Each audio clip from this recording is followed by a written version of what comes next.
Hello, everybody. Welcome to my channel Island Daily. My name is Dr. Amen, and I'm an optometrist. And today we're going to understand Zernike polynomials. So, we have different methods of quantifying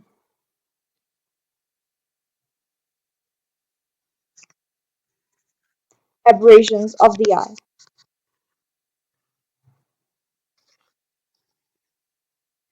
So, we consider each map of topography on the basis of function and consider each map as a fundamental shape. So, on the basis of function, we have Zernike polynomial. So Zernike polynomial are denoted by the symbol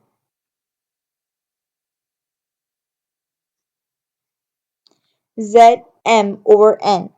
So what is this m and n in pure physics? M is actually a function which repeats itself after every 2 pi radians, which is 360 degrees. And n is the radial function which is proportional to the order of polynomial,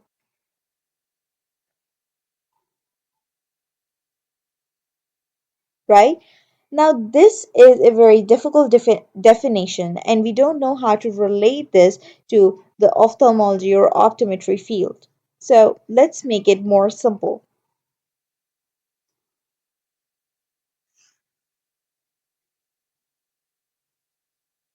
Now, in the field of eye, M is actually the meridians of the cornea being involved, and N is the order of aberration, right? Whether it is a zero order, first order, second order, or whatever it is, how many order of aberrations we have. Now we have countless number of aberrations because then these numbers are never going to limit. So the vision scientists, which are actually the optometrists, the vision scientists actually consider the first 15 polynomial aberrations as the most significant,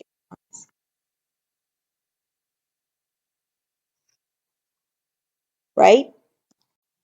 We have two main classifications of aberration, which are low order and high order aberration,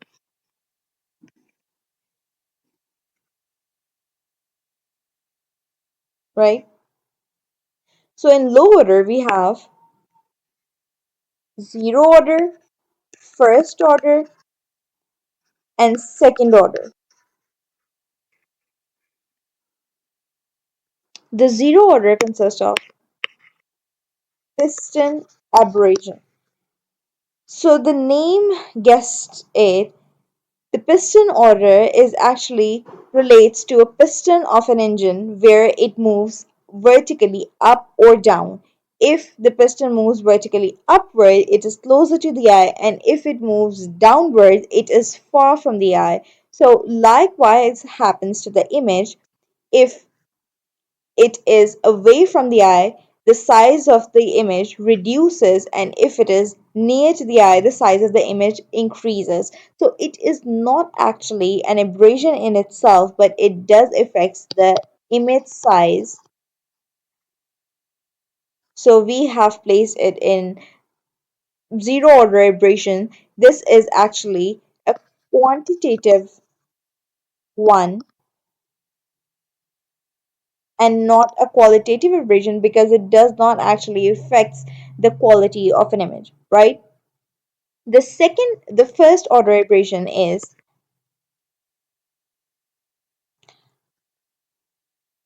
prism or tilt.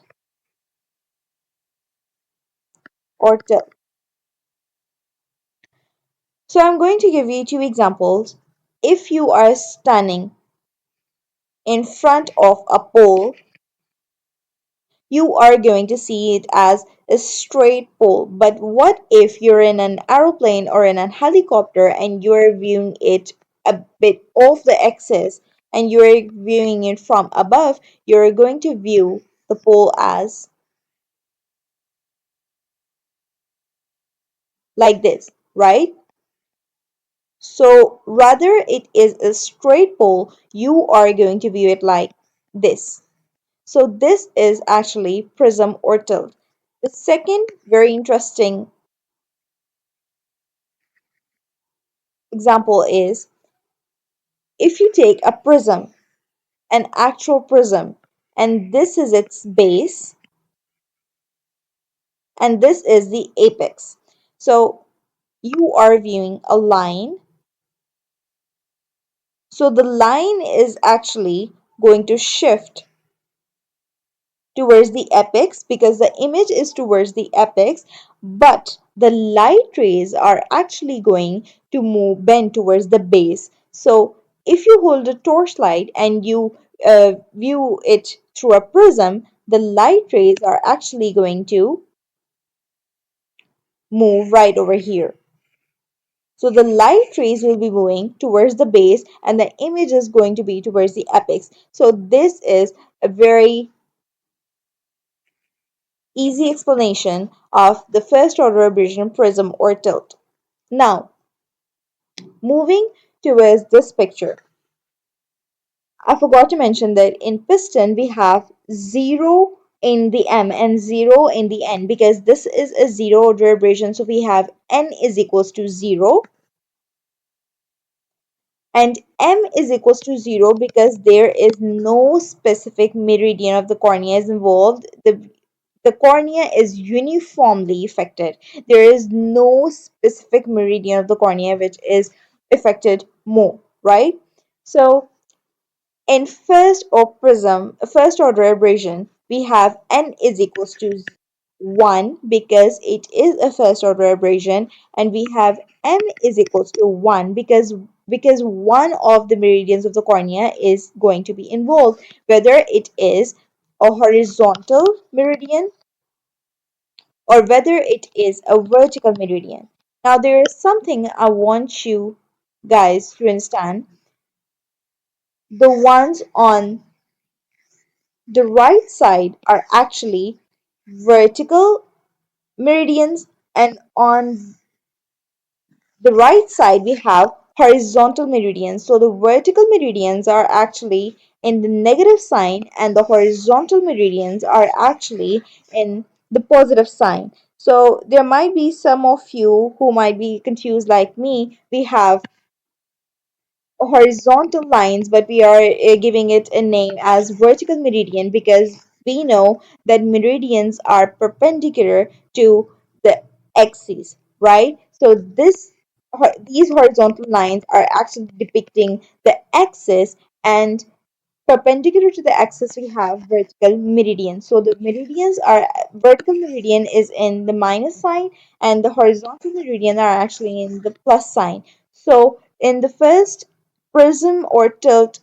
uh, first order aberration, we have n is equals to 1 because it is first order aberration, and if it is vertical we have minus 1, and when it is horizontal, if it is affecting the horizontal axis, it is plus 1, right?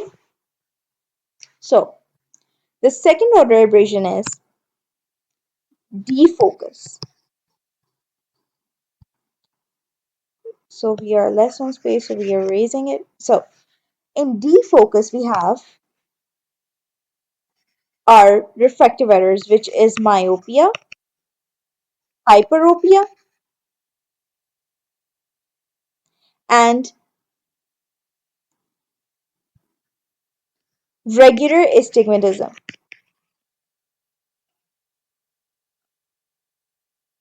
In regular astigmatism, we have with the rule and against the rule astigmatism, right? So myopia will be of positive sign and hyperopia will be of negative sign, right? So you can see that we have this chart which says this shape which says m is equals to 0 and n is equals to 2, which means that it is a second order aberration, but it does not affect a specific meridian. It is actually is spherical. It is affecting all the meridians of the cornea.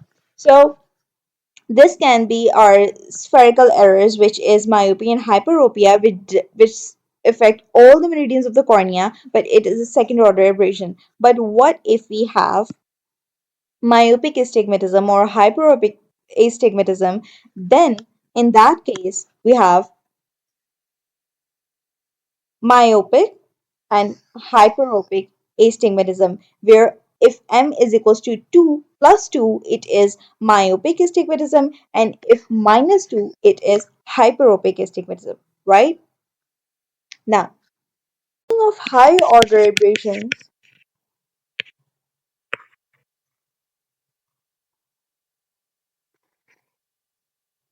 we have third order and fourth order. In third order, we have coma and trefoil. So, coma or comet tail is an aberration which we get if the apex or cone of the cornea is displaced, whether it is due to keratoconus or pellucid marginal degeneration or displaced corneal graft, right? So we have n is equals to 3 because it is a third order aberration, and n is equals to 1 because only one meridian of cornea is being involved. So as you can see, this right here is a coma shaped aberration, right? This is a horizontal one and this is a vertical one, right? And in trefoil, we have n is equals to 3 because it is a third order, and m is equals to 3 because it involves 3 meridians of cornea. As you can see, we have 2 meridians in second order and 3 meridians in third order. So, comet tail is more visually disturbing than trefoil. So, the fourth order is the most highest order of aberration, and that is spherical aberration, which is the main concern of a patient after having a refractive surgery. This is the reason of night myopia.